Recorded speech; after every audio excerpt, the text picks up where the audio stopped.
কোথা থেকে আসছেন? গুলশান থেকে। স্যার এটা সব খাওয়া। আরে ভাই, আমরা তো রেগুলার খাই না, মাঝে মধ্যে বন্ধু বান্ধব একসাথে হলে একটু শখ করে খাই। সবগুলোকে গাড়িতে তোলেন। ব্রাদার এক মিনিট। আরে বড় লোকের ছেলে পেলে একটু ফুর্তি ফার্তা করবেই, ছেড়ে দাও। ব্রাদার একটু আগেই বললাম থানায় যেতে হবে, এখন পুরো তার উল্টো। ভাই দেশটা এভাবেই চলবে।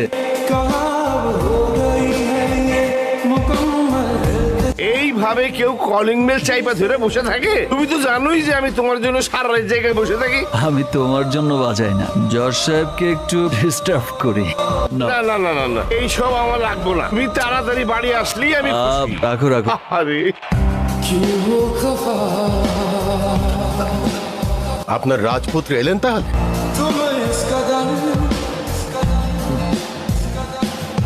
হাত মুখ ধোও নাই, পেটে কিছু পড়ে নাই, শুরু করে দিছো এই বিষ খাওয়া। আমি তো খাই না চাচা।